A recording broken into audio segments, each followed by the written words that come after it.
Hi, welcome to the Journey to Stars. In this video, we are going to cover some of the questions that were asked in CAPF examination 2022. This is GS paper 1 of 2022. ठीक है, तो पहले question से शुरुआत करते हैं. The question is at the time of short circuit the current in a circuit.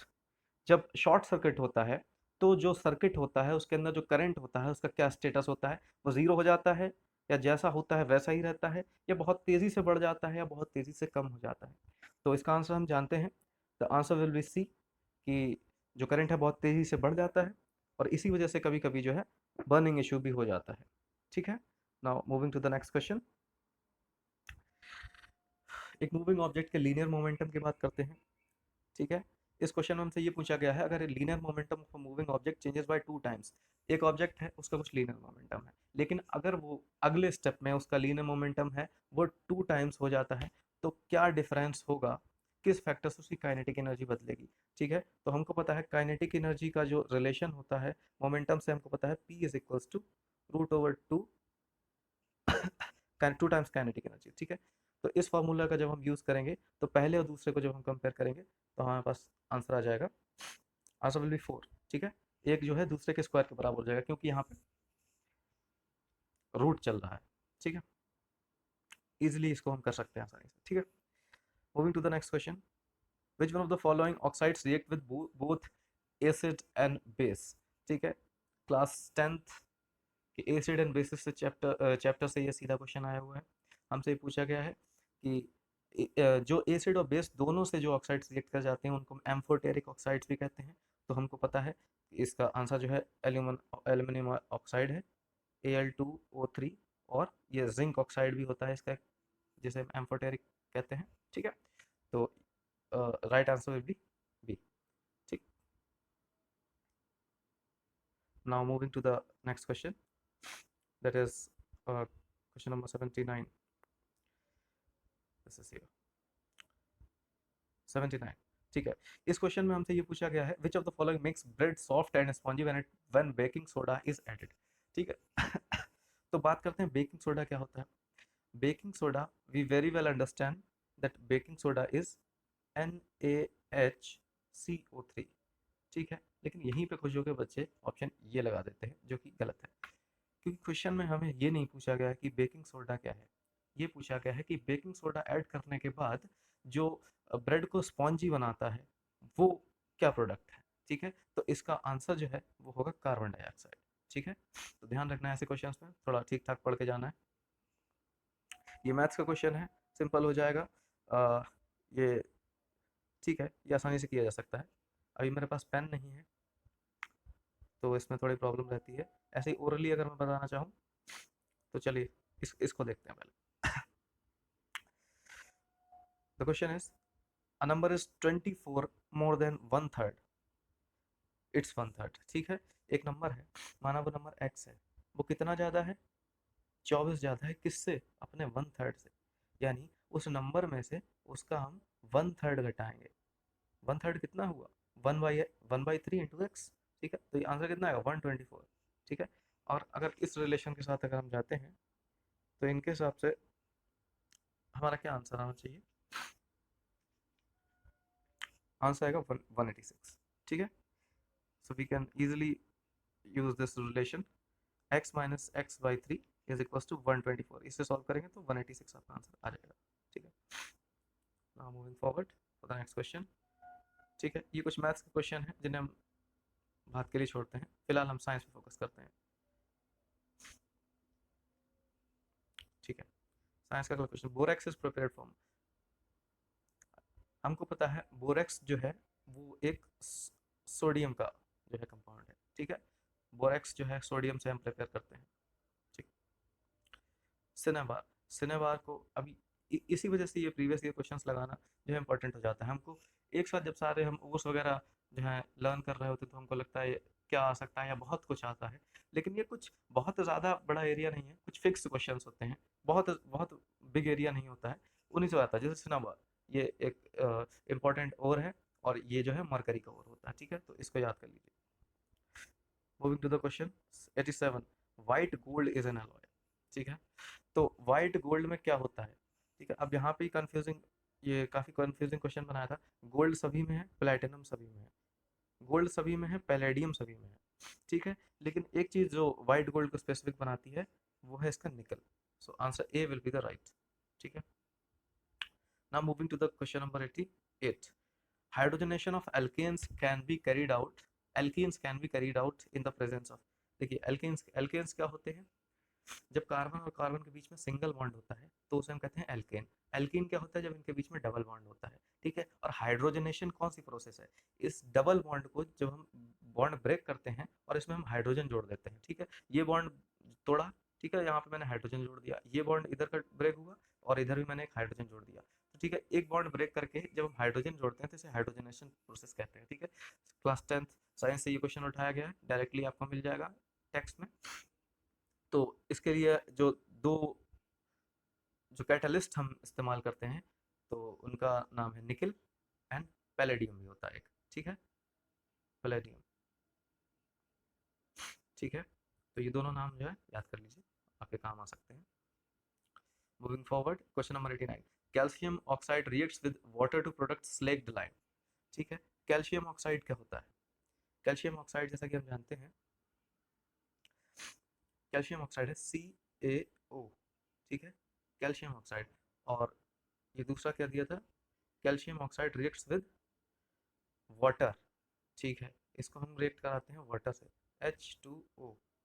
तो जो इक्वेशन है वो क्या बनेगी, CaOH होल ट्वाइस, ठीक है। हमारा जो प्रोडक्ट होगा वो क्या बनेगा, CaOH होल ट्वाइस, ठीक है।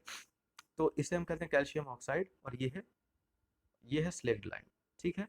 तो अब यहाँ पे क्या हुआ, हमने ये जो दो प्रोडक्ट्स हैं, इन दो प्रोडक्ट्स को जोड़ के हमने एक नया प्रोडक्ट बनाया है, ठीक है। इस प्रोसेस को हम क्या कहते हैं, इस टाइप की रिएक्शन को हम क्या कहते हैं, बताइए। इस टाइप की प्रोसेस को हम कहते हैं कॉम्बिनेशन रिएक्शन, ठीक है। Keep it in mind. Moving for the next question, atomic radius of hydrogen atom, ठीक है। बहुत ही बेसिक क्वेश्चन देखने में लगता है, ऐसे क्वेश्चन जब बिल्कुल सीधे एग्जाम में मिलते हैं तो फिर बहुत बुरा लगता है कि हमने ये चीज़ें क्यों नहीं पढ़ी थी, ठीक है। अब यहाँ पे आप देख सकते हैं थोड़ा बहुत ये लगा सकते थे कि पिकोमीटर, पिकोमीटर, पिकोमीटर, ठीक है, यानी नैनोमीटर। अगर आप तुक्का लगाना चाहते हैं, ठीक है, तो नैनोमीटर के बहुत कम चांसेस हैं यहाँ पे, ठीक है। अब दूसरी बात हम कहते हैं कि यहाँ पे न्यूमेरिकल वैल्यू में जिसमें हमको कंफ्यूज करने की कोशिश की गई, ये दोनों डिफरेंट है तो इन्हें हटा देते हैं, ठीक है। अब यहाँ पे ये दो 37 दिया गया, ठीक है, तो पिकोमीटर एंड 37 ये दोनों एक सेट बनता है, ठीक है। और ये इसका जो है राइट आंसर हो गया, ठीक है। अब इस टाइप के जब आपको बहुत ही मार्क्स भी लाना इंपॉर्टेंट है, आप सेफ स्कोर पे भी नहीं पहुंच रहे हैं, रिस्क लेना है, तो आप इस टाइप के क्वेश्चन जो है अटेम्प्ट कर सकते हैं। हालांकि ये कोई ज़रूरी नहीं पैटर्न फॉलो करें, but still you can make such guess, ठीक है ना, कुछ तो स्मार्ट गेस है इसमें, ठीक। सिर्फ सी लगाने से तो अच्छा ही है, ठीक है। अब question number 108 is the organisms that prefer high salt concentration habitats refer to as.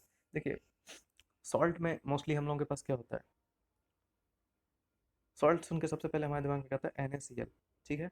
NaCl जब हमारे दिमाग में आता है और हमको ये पता है जो ग्रुप 17 होता है, ग्रुप 17 जो होता है उसको हम कहते हैं हेलोजन ग्रुप, ठीक है। फाइल वर्ड, ये देखिए सब में जो फाइल वर्ड दिया गया, फाइल मीन्स होता है the one that is attracted towards it. If something is hydrophile, micelle वाले स्ट्रक्चर में याद किया था, याद करो। If something is hydrophile this means it is attracted towards hydrogen, ठीक है। पानी की तरफ वो आकर्षित होती है, यानी वो हाइड्रोफाइल है। अगर कोई चीज़ हेलोफाइल है तो वो हेलोजन की तरफ आकर्षित होगी, ठीक है, अट्रैक्टेड होगी। तो हेलो क्या है, हेलो यहाँ पे क्या है, फ्लोरीन, क्लोरीन, ठीक है, ब्रोमीन, आयोडीन, ठीक है। ये सारे जितने भी एलिमेंट्स हैं हमारे, ये ग्रुप 17 में आते हैं, तो इनको हेलोजेंस हम कहते हैं, ठीक है। तो इसका आंसर हो जाएगा ये, ठीक। चलिए moving to the next question, which one of the following is not an operating system, ठीक है। चलो लगा ही लेते हैं, MS विंडोज़ हम चलाते हैं, ठीक है। लाइनक्स भी आ गया है, Ubuntu आपको नहीं पता लेकिन MS एक्सेल आप जानते हैं, ठीक है। उबंटू अगर आप नहीं भी जानते हैं तब भी, लेकिन एम एस एक्सेल आपको पता है ये एक ऑपरेटिंग सिस्टम नहीं है, ये एक सॉफ्टवेयर है, ठीक है, जिसपे हम एडिटिंग वगैरह करते हैं।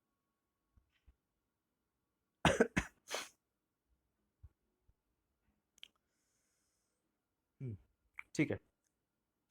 Which one of the following is a semiconductor device that is used to increase the power of incoming signals by preserving the shape of the original signal? ठीक है, एक सिग्नल आया, एक सिग्नल आया, यहाँ से एक सिग्नल आया, ठीक है, और यहाँ पे हमने ये एक डिवाइस लगा रखा है जो क्या करेगा, यहाँ से ये जो सिग्नल आया है इसकी जो है स्ट्रेंथ बरकरार रखेगा और इसको ये आगे फॉरवर्ड कर देगा, ठीक है। इस काम के लिए जो भी हमने डिवाइस बनाया उसका नाम है ट्रांजिस्टर, ठीक है। Next question, which of the following combinations correctly represents the genetic materials in prokaryotes and eukaryotes? ठीक है, तो प्रोकैरियोटिक्स जनरली, प्रोकैरियोटिक सेल्स हम लोगों ने पढ़ा है, प्रोकैरियोटिक सेल्स वो होती हैं जनरली जो प्रो नहीं होती हैं, ठीक है, हम लोग कहते हैं वो बहुत बड़ा प्रो है, लेकिन वो प्रो किस मामले में नहीं है कि उसके पास न्यूक्लियस नहीं है, ठीक है। तो वो सेल्स जिनके पास न्यूक्लियर मेम्ब्रेन नहीं होती है उन्हें हम कहते हैं प्रोकैरियोट्स, ठीक है। यूकैरियोटिक्स कौन सी होती हैं, यू रिप्रेजेंट्स फॉर, यू जो वर्ड होता है इसका मतलब होता है गुड, ठीक है, गुड, तो ये गुड है और इनके पास जो है न्यूक्लियर मेम्ब्रेन है, ठीक है। लेकिन इसमें से हमसे भी इसमें से कोई भी क्वेश्चन नहीं पूछा गया है, तो इस क्वेश्चन का जो आंसर है ये ए और सी में से काफ़ी ज़्यादा कंफ्यूजन है, और देखते हैं यूपीएससी क्या क्वेश्चन इसका डिसाइड करता है, let's wait, but still I will go with the question number C. Next question is, lysosomes are sets of the cell filled with digestive enzymes. These digestive enzymes are synthesized by, lysosomes क्या होते हैं, ठीक है, ये हमको पता है, ये इनको हम कहते हैं सुसाइड बैग्स। जो सुसाइड बैग्स होते हैं इनका क्या काम होता है, देखिए कुछ एंजाइम्स बनाई जाती हैं और ये उनको कंज्यूम कर लेते हैं, ठीक है। तो एंजाइम जो बनाता है उसका क्या नाम है, right,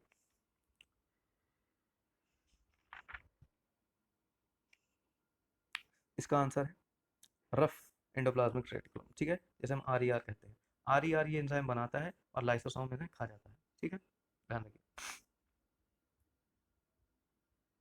Which one of the following best represent the cells in a meristem of the plant? ठीक है, मेरिस्टेम क्या होता है, एक प्लांट है, ये अगर एक प्लांट है, ठीक है, तो इसका ये वाला जो पार्ट है स्टेम जिसे हम कहते हैं ये मेरिस्टेम है। अब क्वेश्चन ये है, ये जो मेरिस्टेम है एक प्लांट का, इसकी जो सेल्स हैं ये किस टाइप की हैं, तो इसका आंसर होगा ए, डेंस साइटोप्लाज्म होता है, इसकी जो सेल वॉल होती है ये काफ़ी थिन होती है और लार्ज न्यूक्लियाई होता है, और वैक्यूल्स जो होते हैं वो एब्सेंस होते हैं, उनका एब्सेंट होता है, ठीक है। Now the question is, which of the following animal has a four chambered heart? कौन सा जानवर है जिसके फोर चैम्बर्ड हार्ट होता है, ह्यूमन हार्ट की तरह, ह्यूमन हार्ट भी फोर चैम्बर्ड होता है, ठीक है। तो ये एक एक्सेप्शन है क्रोकोडाइल, सारे रेप्टाइल्स जो होते हैं उनका थ्री चैम्बर्ड हार्ट होता है, लेकिन क्रोकोडाइल जो है इसका फोर चैम्बर्ड हार्ट होता है। ये काफ़ी क्वेश्चन जो है काफ़ी बार एग्जामिनेशन में देखने को मिल जाता है, ठीक है, तो इसे नोट कर लो, ठीक है। Next question is, one way of incorporating desired characters into crop varieties is hybridization. हमें पता है हाइब्रिडाइजेशन क्या होता है, ठीक है। तो in this process there are crossing between genetically dissimilar plants, जो जेनेटिकली अलग अलग प्लांट्स होते हैं उनके बीच में हम क्या करते हैं, क्रॉसिंग कराते हैं। अब क्वेश्चन ये है कि इनमें से कौन सा तरीका जो है वो जो है हाइब्रिडाइजेशन का तरीका नहीं हो सकता है, ठीक है। तो इसका आंसर जो होगा वो होगा इंट्राजेनिक, ठीक है, एक जीन के अंदर ही, एक ही जीन के अंदर जो है हम क्रॉसिंग नहीं करा सकते हैं, ठीक है।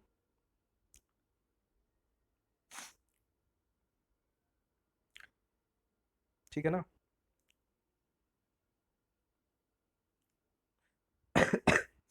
Next question is, plant nutrients को हम मैक्रो और माइक्रो न्यूट्रिएंट्स में क्लासिफाई करते हैं, और इनमें से कौन सा एक मैक्रो न्यूट्रिएंट है। मैक्रो मीन्स जो एक लार्ज क्वांटिटी में जो हमें यूज होता है, ठीक है, प्लांट्स की रिक्वायरमेंट एक लार्ज अमाउंट में होती है इन न्यूट्रिएंट्स की, ठीक है। तो इसका जो राइट आंसर है मैग्नीशियम है। और मैग्नीज, कॉपर और क्लोरीन ये बहुत ही ज़्यादा मात्रा में नहीं रिक्वायर्ड होते हैं प्लांट के द्वारा, ठीक है। ठीक है, अब ब्रायोफिल्म की बात करते हैं। एक ब्रायोफिल्म नाम का जो एक प्लांट होता है, ठीक है, इसकी लीव्स जो है, जब इनकी लीव्स में से जब कोई एक बडिंग फॉर्मेशन होती है और वो जो बड है वो गिर जाती है, ठीक है, जब सॉइल पे वो गिर जाती है तो वो एक दूसरा प्लांट उसके बना देती है, ठीक है। तो इस टाइप की जो रिप्रोडक्शन प्रोसेस है, ये किस टाइप का रिप्रोडक्शन प्रोसेस कहलाता है, ठीक है। तो देखिए, बडिंग इसमें शुरुआत में होती है, लेकिन इसका राइट आंसर जो होगा वेजिटेटिव प्रोपेगेशन होगा, ठीक है। This is responsible for propagation of the vegetation at the time, ठीक है।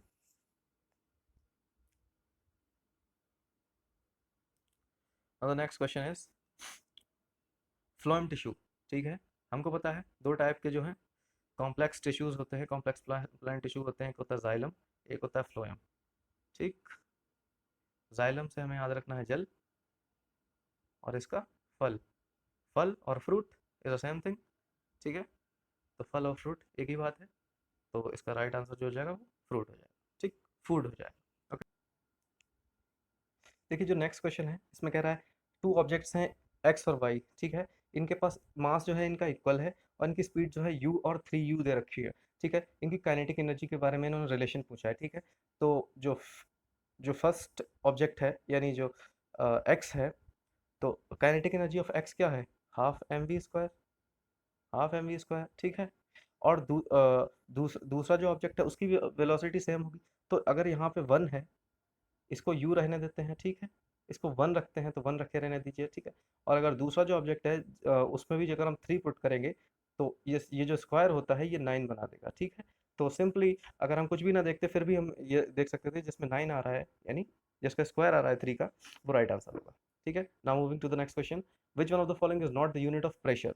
इनमें से प्रेशर की कौन सी यूनिट नहीं है। पास्कल हमको पता है, प्रेशर क्या होता है, फोर्स अपॉन एरिया, ठीक है। फोर्स क्या होता है, न्यूटन। एरिया की यूनिट क्या है, मीटर स्क्वायर। तो न्यूटन पर मीटर स्क्वायर ये भी एक यूनिट हो गई, ठीक है। पास्कल एक यूनिट है फोर्स की, और बार, प्रेशर को भी हम बार में मेजर करते हैं, ठीक है। ये जो जूल पर मीटर स्क्वायर है ये एक इसका गलत यूनिट है, तो ये इसका राइट आंसर हो जाएगा, ठीक है। Question number 122, which one of the following materials can not be use to make convex lens. एक कॉन्वेक्स लेंस बनाने के लिए हम इनमें से कौन सा मटेरियल जो है वो नहीं यूज कर सकते हैं। देखो, हमको पता है ग्लास, ग्लास का तो यूज़ हम करते ही है, ठीक है। सफ़ायर, सफ़ायर भी एक टाइप का ये ग्लास ही होता है, ठीक है। ये ऑर्नामेंट होता है जिसका हम यूज़ करते हैं, तो इससे भी हम बना सकते हैं। एटलीस्ट इसमें से लाइट जो पास होती है, वाटर का भी यूज़ करते हैं, लेकिन क्या आप ये सोच सकते हैं एल्यूमिनियम के थ्रू तो लाइट ही नहीं पास होगी, ठीक है। तो इसका यूज़ आप है कन्वेक्स लेंस बनाने में नहीं कर सकते हैं, ठीक है। Now the next question is the optical phenomena responsible for, phenomenon responsible for the blue color of sky is, ठीक है। फेनोमेना जो वर्ड है, फेनोमेनन जो है ये सिंगुलर है, ठीक है, ये सिंगुलर वर्ड है। और फेनोमेना जो वर्ड है वो प्लूरल वर्ड है, ठीक है। तो यहाँ पे सिर्फ एक ही फेनोमेना की बात की जा रही थी, इसलिए यहाँ पे इन्होंने वर्ड यूज़ किया है फेनोमेना, फेनोमेनन, ठीक है। अगर एक से ज़्यादा होता तो ये फेनोमेना वर्ड का यूज़ करते हैं, ठीक है। तो अब हम ये पूछ रहे हैं आसमान नीला क्यों होता है, तो इसका सिंपल सा आंसर है स्कैटरिंग। ब्लू लाइट जो है सबसे ज़्यादा स्कैटर कर दी जाती है, ठीक है। इसकी वजह से जो पूरा आसमान है वो हमें ब्लूइश कलर का दिखाई देता है, ठीक है। The electrical device that is use for converting mechanical energy into electrical energy. Mechanical energy क्या होती है, इलेक्ट्रिकल एनर्जी क्या होती है सबसे पहले, यानी जिसमें इलेक्ट्रिसिटी फ्लो करे या इलेक्ट्रिसिटी जो बनाए, ठीक है। तो अब हमको पता है मैकेनिकल एनर्जी यानी इसमें कुछ ना कुछ मैकेनिक्स इन्वॉल्व होगी यहाँ पे, यानी मैकेनिकल एनर्जी क्या है यहाँ पे, मैन की तरफ से कोई ना कोई जो है इसको जो है एनर्जी प्रोवाइड की जा रही है। फॉर एग्जांपल अगर हम बात करें डायनेमो की बात करते हैं, जैसे डायनेमो होता है, तो डायनेमो क्या करता है, साइकिल में लगा लेते हैं, तो जो हमारी मैकेनिकल एनर्जी है जिसे हम पैडलिंग कर रहे हैं, तो उसके थ्रू इसमें जो है इलेक्ट्रिसिटी जनरेट होती है, यानी मैकेनिकल एनर्जी जो है इलेक्ट्रिकल एनर्जी में यूज़ होती है। उसी तरीके से यहाँ पे क्या होता है, जनरेटर का यूज़ करते हैं हम लोग अपने हाथ से, जब जनरेटर हम स्टार्ट करते हैं, जब जनरेटर स्टार्ट होता है उसके बाद यहाँ पे जो लगा हुआ हमारा पंखा है वो चलने लगता है, ठीक है। तो ये क्या है, ये मैकेनिकल एनर्जी है, और ये जो है इलेक्ट्रिकल एनर्जी, यानी जनरेटर का यूज़ हम करते हैं, ठीक है। इसका उल्टा ही मोटर क्या होता है, मोटर का यूज़ क्या होता है, मोटर यूज़ होता है इलेक्ट्रिकल एनर्जी को मैकेनिकल एनर्जी में, ठीक है। मोटर का यूज़ हम लोग करते हैं, एक पंखे में जो मोटर लगा होता है मोटर घूमता है इलेक्ट्रिकल एनर्जी से, और वो जब घूम रहा होता है तो पंखा हमारा चलता है, यानी mechanical to electrical. The next question is the magnitude of focal length of a concave lens. ठीक है, 2 मीटर है, इसकी पावर ऑफ लेंस क्या है? ठीक है, तो हमको पता है 1/f इन मीटर्स हम निकालते हैं पावर ऑफ लेंस के लिए। ठीक है, तो यहाँ पे 1/2 हो जाएगा, जो कि बराबर होगा 0.2 के। ठीक है, अब यहाँ पे 0.2 दो जगह 0.5 दिया था माइनस में और प्लस में, लेकिन हमको पता है क्योंकि ये कॉनकेव लेंस की बात कर रहा है तो कॉनकेव लेंस में हम नेगेटिव साइन यूज करते हैं। ठीक है, तो पावर होगी -0.5। ठीक है, और कॉनकेव लेंस का इस्तेमाल हम कहाँ करते हैं? मायोपिक विजन को ठीक करने में। ठीक है, जिनको दूर का नहीं दिखाई देता है, वो लोग अपनी आंखों में जो चश्मा लगाते हैं वो कॉनकेव लेंस होता है। ठीक है, clear? So we have successfully completed this section science of the CAPF examination 2022 written GS paper 1। तो हम लोगों को पता है कि जो भी कट ऑफ्स होते हैं यूपीएससी के, वो अराउंड 50% ही जाते हैं, और उस 50% का जो 50% है वो साइंस सेक्शन अकेला है। तो यहाँ पे इसकी इंपॉर्टेंस हम देख सकते हैं, और 95% ऑफ द क्वेश्चंस जो इसमें थे वो सब के सब 10th लेवल की साइंस थे। ठीक है, इंक्लूडिंग मैथ्स ऑल्सो। ठीक है, तो हम ये कह सकते हैं कि अगर हम साइंस पे अच्छी कमांड कर लें तो एक मेजर पोर्शन हमारा क्लियर हो जाता है मोस्ट ऑफ द एग्जामिनेशन में, including UPSC and other state level examination. ठीक है, तो यहाँ पे साइंस की इंपॉर्टेंस हमको समझ में आती है। ठीक है, तो इस टाइप के सेशंस हम और भी करेंगे, previous year questions, civil services examinations के भी, यूपीएससी सीडीएस के भी, एफकेट के भी देखेंगे। ठीक है, सीएपीएफ का हमने देखा ही है, तो और इसके अदर सेक्शंस भी हम देखेंगे। So for that stay connected and wish you good luck, see you in the next video.